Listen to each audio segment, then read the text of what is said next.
Drugs માફિયાઓ સામે સુરક્ષા એજન્સીઓના પ્રહાર યથાવત છે। ઓપરેશન સાગર મંથન હેઠળ સુરક્ષા એજન્સીઓએ 700 કિલો ડ્રગ્સનો જથ્થો ઝડપી પાડ્યો છે।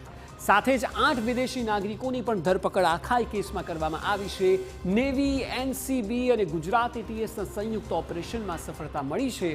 ત્યારે જુઓ સુરક્ષા એજન્સીઓના ઓપરેશનથી કેવી રીતે ડ્રગ્સ માફિયાઓ ફફડી રહ્યા છે।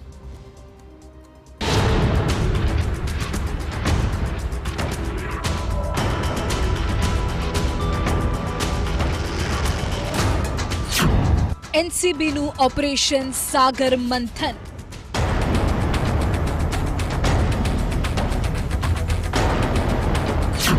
$700 કિલો ડ્રગ્સનો જથ્થો ઝડપાયો।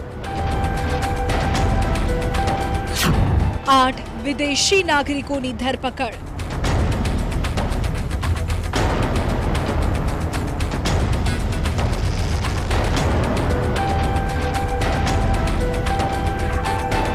ગુજરાતનો દરિયાકાંઠો જાણે નશીલા પદાર્થોની હેરાફેરી માટે હબ બની ગયો છે। ત્યારે ફરી એક વખત પોરબંદરના દરિયામાંથી મોટા પ્રમાણમાં ડ્રગ્સનો જથ્થો ઝડપાયો છે। Navy, Gujarat anti terrorist squad અને નાર્કોટિક્સ કંટ્રોલ બ્યુરોના ઓપરેશન સાગર મંથન હેઠળ 700 કિલોથી વધુ ડ્રગ્સનો જથ્થો ઝડપાયો છે। ડ્રગ્સ સાથે 8 વિદેશી નાગરિકોની ધરપકડ કરાઈ છે।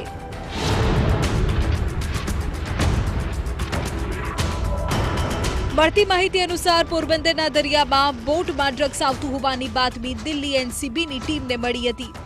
ગુજરાત એટીએસની ટીમ અને એનસીબીની ટીમે મોડી રાત્રે દરિયામાં ઓપરેશન હાથ ધર્યું। દરમિયાન એક બોટમાંથી 700 કિલોથી વધુનો ડ્રગ્સનો જથ્થો મળી આવ્યો। જોકે હાલ આ ડ્રગ્સ કોણે મંગાવ્યું અને ક્યાંથી આવ્યું તેની એજન્સી દ્વારા સ્પષ્ટતા નથી કરવામાં આવી। અત્યાર સુધીમાં લગભગ 3400 કિલો ડ્રગ્સ જપ્ત કરવામાં આવ્યું છે અને 11 ઈરાની નાગરિકો, 14 પાકિસ્તાની નાગરિકોની ધરપકડ કરવામાં આવી છે। ડ્રગ્સ રેકેટના પર્દાફાશ પર કેન્દ્રીય ગૃહપ્રધાન અમિત શાહે સુરક્ષા એજન્સીઓને અભિનંદન આપ્યા છે। અમિત શાહે કહ્યું કે પીએમ નરેન્દ્ર મોદીના ડ્રગ્સ મુક્ત ભારત માટેના વિઝનને અનુસરીને અમારી એજન્સીઓએ આંતરરાષ્ટ્રીય ડ્રગ્સ હેરાફેરી કરતી કાર્ટેલનો પર્દાફાશ કર્યો છે। 700 કિલો ડ્રગ્સનો જથ્થો જપ્ત કર્યો છે। એનસીબી, ભારતીય નૌકાદળ અને ગુજરાત પોલીસ દ્વારા હાથ ધરવામાં આવેલ સંયુક્ત ઓપરેશન વિઝન પ્રત્યે અમારી પ્રતિબદ્ધતા તેમજ તેને હાંસલ કરવા માટે અમારી એજન્સીઓ વચ્ચેના એકીકૃત સંકલનનું ઉત્તમ ઉદાહરણ છે। આ સીમાચિહ્નરૂપ સફળતા માટે એજન્સીઓને મારા હૃદયપૂર્વક અભિનંદન।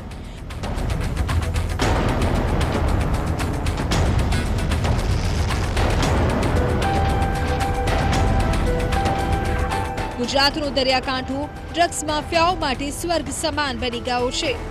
સાથે સાથે યુવાધન ડ્રગ્સના દૂષણમાં બરબાદ થઈ રહ્યું છે। પડોશી દેશો ગુજરાતમાં માદક પદાર્થો ઘુસાડવાના ઈરાદા ધરાવે છે। જોકે સુરક્ષા એજન્સીઓની સતર્કતાને કારણે ડ્રગ્સ માફિયાઓ તેઓના મનસૂબાઓમાં નિષ્ફળ જઈ રહ્યા છે।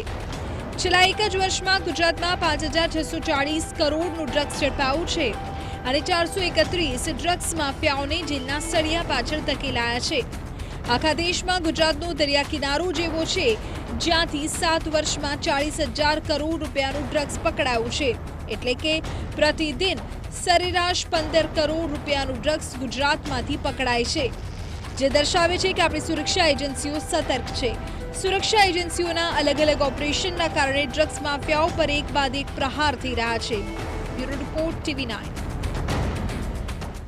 અફઘાનિસ્તાન કે ઈરાન તરફથી આવતું ડ્રગ્સ મુખ્યત્વે યુરોપ તરફ જતું હોય છે। એનસીબી, ગુજરાત એટીએસ અને ઇન્ડિયન નેવીના આ ઓપરેશનમાં ઝડપાયેલું ડ્રગ્સ ક્યાં લઈ જવામાં આવતું હતું તે અંગે તપાસ શરૂ કરવામાં આવી છે। શ્રીલંકા કે યુરોપ ડ્રગ્સનો આ જથ્થો લઈ જવામાં આવી રહ્યો હોવાની પ્રાથમિક વિગતોને આધારે અલગ અલગ સુરક્ષા એજન્સીઓ દ્વારા તપાસ શરૂ કરવામાં આવી છે। ડ્રગ્સ માફિયાઓએ દેશની સુરક્ષા એજન્સીઓને થાપ આપવા માટે હવે નવો રૂટ શરૂ કર્યો છે। પહેલાં અન્ય દેશની અંદર ડ્રગ્સ લઈ જવાનું અને ત્યાંથી બીજા રૂટ મારફતે ફરી એક વખત ભારત દેશમાં જ ડ્રગ્સ ઘુસાડવું। જોવાનું હવે એ છે કે દેશની સુરક્ષા એજન્સીઓની તપાસમાં શું ખુલે છે। ડ્રગ્સનો આ જથ્થો શું ભારતમાં જ કે ગુજરાતમાં જ લાવવામાં આવી રહ્યો હતો કે પછી શ્રીલંકા કે યુરોપ તરફ જઈ રહ્યો હતો। પોરબંદરથી હિતેશ ઠકરાર અને કેમેરામેન ઇમરાન શેખ સાથે યુનુસ ગાઝી, TV9 અમદાવાદ. જ્યારે 1600 કિલોમીટરનો દરિયા કિનારો હોય ને જ્યારે ડ્રગ્સનો રૂટ બદલાયો હોય ત્યારે આપણે એ બતાવીએ કે કયા રૂટ મારફતે ગુજરાતમાં ડ્રગ્સ ઘુસાડવાનો પ્રયત્ન થઈ રહ્યો છે. તો આપ જુઓ, મારી પાછળ જે મેપ છે તેમાં આપ સમજી શકશો કે ઈરાનથી આ ડ્રગ્સ દુશ્મન દેશ પાકિસ્તાન આવે છે. જ્યારે પાકિસ્તાન આવે ત્યારે કેટલુંક પાકિસ્તાનમાં લોડ થાય છે અને ત્યારબાદ આગળ જથ્થો મોકલવામાં આવે છે જે ગુજરાત બોર્ડર પર દરિયાને સીધો હિટ કરવામાં આવે છે અને ગુજરાતથી દેશભરમાં તેને ઘુસાડવાનું ષડયંત્ર ચાલે છે. એટલે આપ જોશો દરિયાઈ માર્ગને પસંદ કરવામાં આવે છે એટલા માટે જ અવારનવાર, કારણ કે મૂળ જથ્થો અફઘાનિસ્તાનથી આવે છે, ત્યારબાદ ઈરાનથી પાકિસ્તાન, પાકિસ્તાનથી ગુજરાત અને ગુજરાતમાંથી નોર્થ ઇન્ડિયામાં પણ મોકલવાનો આખો કારસો રચાય છે.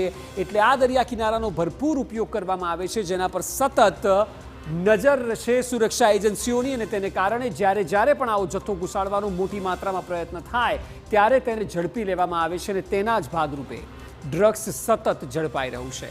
ડ્રગ્સ માફિયાઓ પર સતત પ્રહાર થઈ રહ્યો છે કારણ કે જેટલો પણ જથ્થો આવે છે આપ જોશો તો મોટા ભાગનો ઝડપાઈ એટલા માટે જાય છે કારણ કે સુરક્ષા એજન્સીઓના ઓપરેશનથી હવે ડ્રગ્સ પેડલર્સમાં પણ ફફડાટ ફેલાયો છે. જે પ્રકારે 1600 કિલોમીટરના દરિયા કિનારાને સુરક્ષિત રાખવાની મુહિમ ચલાવાઈ છે ત્યારે સતત કાર્યવાહી થઈ રહી છે તેનાથી ડ્રગ્સ માફિયાઓની મુશ્કેલીઓ પણ સતત વધેલી જોવા મળી રહી છે. અને એ જ કારણ છે કે અવારનવાર ગુજરાતના દરિયા કિનારેથી મનસૂબા નાકામ થાય છે. જ્યારે પૂરા નથી થતા ત્યારે ડ્રગ્સ ઝડપાય છે. આ આંકડા જુઓ, છેલ્લા 9 મહિનામાં 3700 કિલો ડ્રગ્સ ઝડપાયું છે. મોટી માત્રામાં ડ્રગ્સ ઝડપાયું છે. હવે આ લોકો અંદર ઘુસાડવામાં સફળ નથી થતા અને એટલા માટે તેમનો પર્દાફાશ થઈ જાય છે.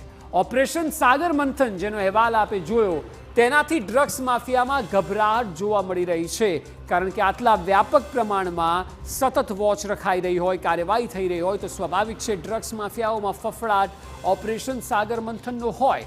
અને આ જ પ્રકારે આગળ પણ મુહિમ ચાલતી રહેશે તેવું કેન્દ્રીય એજન્સીઓનું પણ કહેવું છે. એટલે ડ્રગ્સ માફિયાઓની હવે ખેર નથી. વાત કરીએ અન્ય સમાચારની. શિયાળાની શરૂઆત થતાં જ